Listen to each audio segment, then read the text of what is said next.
Assalamualaikum, selamat malam. Bagaimana kabar Anda hari ini? Mudah-mudahan Anda selalu baik. Dan hari ini saya Alam Perdana akan menemani Anda kurang lebih 30 menit depan untuk menghadirkan informasi-informasi menarik akan kami bagikan sesaat lagi. Dan berikut kami hadirkan berita 5 selengkapnya.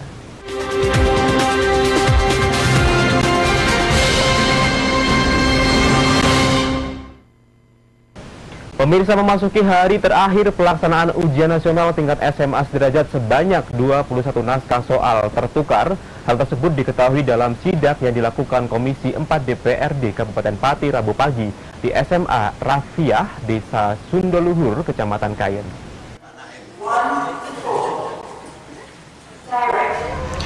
Hari terakhir pelaksanaan ujian nasional SMA sederajat di Pati diwarnai dengan tertukarnya naskah soal ujian. Itu terjadi di SMA Rifaiyah Kayen. Penyelenggara terpaksa mengambil langkah cepat dengan memfotokopi naskah soal beserta lembar jawaban ujian nasional.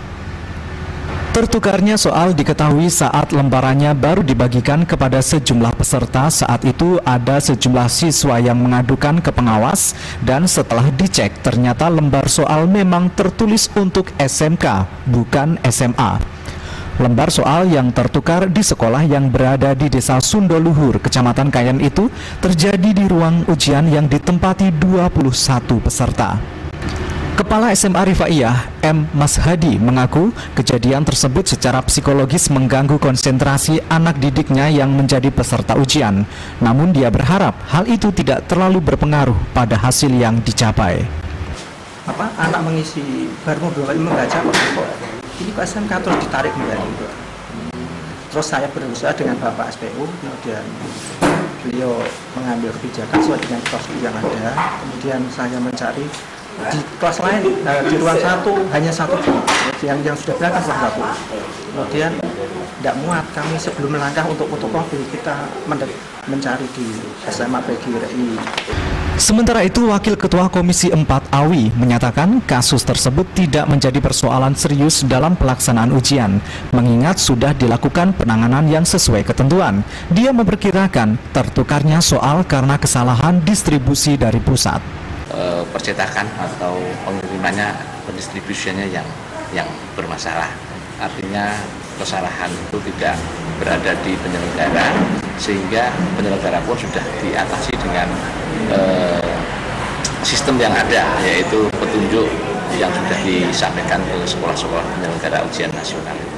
Akibat kejadian tersebut, pelaksanaan ujian untuk mata pelajaran bahasa Inggris di SMA Rifaiyah terpaksa mundur hingga 2 jam. Sesuai jadwal, ujian nasional yang seharusnya dilaksanakan mulai pukul 7.30 baru bisa dilaksanakan pada pukul 9.30. Edi Setio, Simpang 5 TV melaporkan. Pemirsa, kebakaran terjadi di sebuah rumah Rabu pagi di Dukuh Gagung, Desa Sendang Soko, Kecamatan Jakenan. Diduga api berasal dari pembakaran daun padi kering yang difungsikan sebagai pengusir nyamuk untuk sapi. Amukan si jago merah membuat hangus seluruh rumah korban beserta isinya. Kebakaran melanda rumah Marju, 55 tahun, warga Dukuh Gagung, Desa Sendang Soko, Kecamatan Jakenan Pati, akibat pembakaran daun padi atau dami sebagai pengusir nyamuk sapi. Kebakaran terjadi pukul 8.30 pagi saat pemilik rumah sedang membelah kayu di pinggir jalan. 4 unit mobil pemadam kebakaran dikerahkan untuk menjinakkan api, tiba di lokasi setengah jam kemudian. Ditemui seusai pemadaman, Marju, pemilik rumah, mengaku saat kejadian dirinya tidak tahu karena posisinya membelah kayu di pinggir jalan. Korban mengaku tiba-tiba mendengar ledakan dan api sudah sampai pada atap rumahnya. Ya Bapak, ini tadi kejadian kebakaran itu gimana Pak? Mula-mula saya nggak tahu Mbak. Lagi api sudah sampai atas. Sudah sampai atap? Mau masuk nggak bisa masuk. Gitu. Oh gitu. Ya, lantas api udah gede gitu. Nah Bapaknya tadi posisi di mana Pak? Saya di depan. Oh gitu. Nggak ada orang di rumah Pak? Lagi mencari kayu. Oh gitu.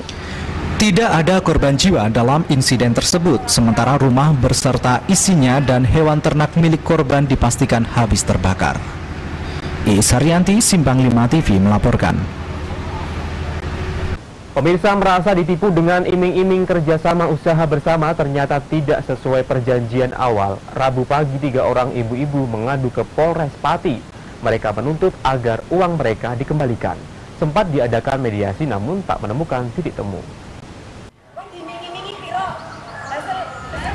3 orang ibu-ibu Rabu pagi mendatangi Mapolres Pati untuk mengadukan dugaan penipuan. Mereka mengaku ditipu oleh rekannya sendiri terkait kerjasama usaha bersama yang ternyata tidak sesuai perjanjian awal. Pengaduan mereka bukan tanpa alasan, pasalnya mereka telah mengeluarkan uang puluhan juta rupiah yang sedianya akan dibelanjakan properti. Namun ternyata harapan mereka untuk mendapatkan bagian hasil dari usaha tersebut gagal karena pelapor tak menepati janji.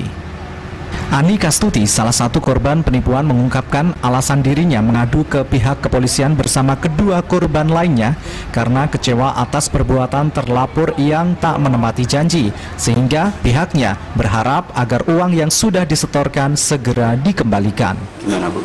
Karena kami selama ini sudah beritikat baik secara kekeluargaan, dia tidak ada niatan baik, malah justru sebaliknya kami yang sudah meminjamkan uang untuk alasan kerjasama bagi hasil atau istilahnya perjanjian kerja bersama ya. Tapi kenyataannya dia sama sekali tidak pernah memberikan hasil. Nah, kami sebagai pemilik modal ya kan, menanam saham lah ya, meminta hak kami, uang kami, ternyata tidak diberikan. Malah kami dapat perlakuan yang tidak pada semestinya. Dalam kesempatan tersebut sempat dimediasi dengan pihak terlapor. Namun mediasi tersebut tak membuahkan hasil dan membuat korban kecewa, sehingga mereka berencana melaporkan kasus tersebut ke Polda Jawa Tengah. Aris Kurniawan, Simpang 5 TV melaporkan. Pemirsa, tetaplah bersama kami, informasi lainnya akan kami kabarkan sesaat lagi. Di antaranya harga sejumlah komoditas sayuran di pasar tradisional mengalami fluktuatif. Lalu apa penyebabnya? Informasi selengkapnya akan kami kabarkan sesaat lagi. Tetaplah bersama kami.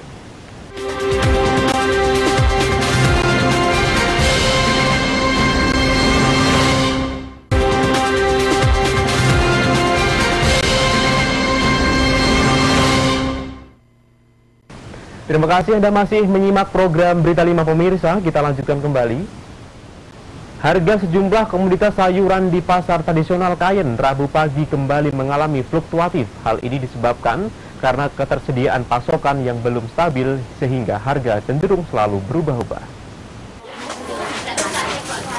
Sejumlah harga komoditas sayuran di pasar tradisional Kayen minggu ketiga di bulan April ini cenderung fluktuatif. Dari pantauan Rabu pagi, harga bawang merah dan bawang putih cenderung stabil, sementara harga kubis mengalami kenaikan hingga 30%, yang semula hanya Rp3.000 per kilogram, kini naik menjadi Rp4.000 per kilogramnya. Diduga salah satu penyebabnya karena pasokan berkurang. Sementara itu harga cabai rata-rata turun hingga mencapai 50% dari harga sebelumnya. Harga cabai rawit yang sebelumnya berkisar Rp15.000 per kilogram kini hanya Rp9.000. Sedangkan cabai merah yang semula seharga berkisar Rp18 hingga Rp20.000 kini turun menjadi Rp10.000. Sembako yang turun harganya apa aja, Bu? Lombok. Itu sejak kapan, Bu? Sekitar seminggu. Itu kira-kira kenapa, Bu, kok turun, Bu, harganya? Pokoknya supaya Mbak, mudune Mbak, soal panen. Oh, panen cabai. Iswati, salah satu pedagang sembako Rabu pagi mengatakan merosotnya harga cabai merupakan dampak dari banyaknya stok cabai dari petani. Turunnya harga cabai sudah berlangsung selama seminggu ini. Iis Haryanti, Simpang 5 TV melaporkan. Pemirsa, KPU Pati menegaskan kemenangan partai politik dan calegnya dalam pelaksanaan pemilu legislatif yang digelar 9 April lalu akan dianulir jika tidak melaporkan dana kampanye tahap akhir. Terkait jadwal penyerahan dan pelaporan dana kampanye tahap akhir ini harus sudah dilaporkan ke KPU paling lambat tanggal 24 April mendatang. Komisi Pemilihan Umum Kabupaten Pati menegaskan meskipun parpol maupun caleg dalam pelaksanaan pemilu legislatif yang baru digelar 9 April lalu menang, tetapi tidak menyerahkan laporan penerimaan dan pengeluaran dana kampanye, pihak KPU akan menganulir kemenangan tersebut. Sesuai dengan Undang-Undang Nomor 8 Tahun 2012 tentang Pemilu DPR, DPD, dan DPRD mengatur tentang prosedur dan ketentuan yang mewajibkan parpol untuk melaporkan penggunaan dana kampanye. Komisioner KPU Pati Umi Nadiroh mengatakan adanya ketentuan dan prosedur bagi parpol untuk menyerahkan laporan penerimaan dan pengeluaran dana kampanye diatur secara detail dalam pasal 138 ayat 3 dan ayat 4. Sesuai dalam ketentuan tersebut mengatur tentang sanksi dan konsekuensi bagi parpol yang tidak menyerahkan LPPDK sesuai dengan batas waktu yang ditentukan. Perlu kami sampaikan nanti bagi partai politik tingkat kabupaten yang tidak menyerahkan sampai batas akhir itu 24 April 2014 pukul 18.00 atau jam 6 sore nanti bisa kenai sanksi tidak ditetapkannya calon terpilih.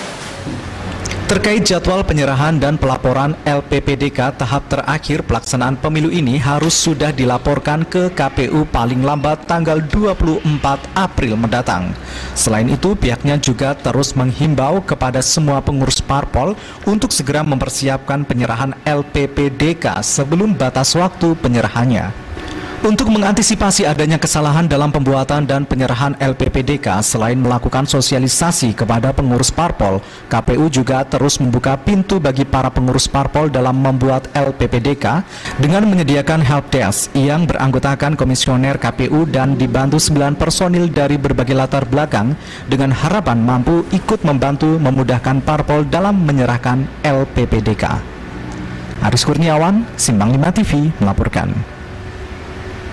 Masih dari Pati pemirsa, di mana Bupati Pati Haryanto maupun Wakil Bupati HM Budiono mengingatkan kepada para pimpinan Satuan Kerja Perangkat Daerah untuk memaksimalkan serapan dana APBD tahun 2014 yang telah mereka rencanakan sesuai dengan tahapan dan aturan yang berlaku. Berpikiran kalau anggaran itu ditetapkan.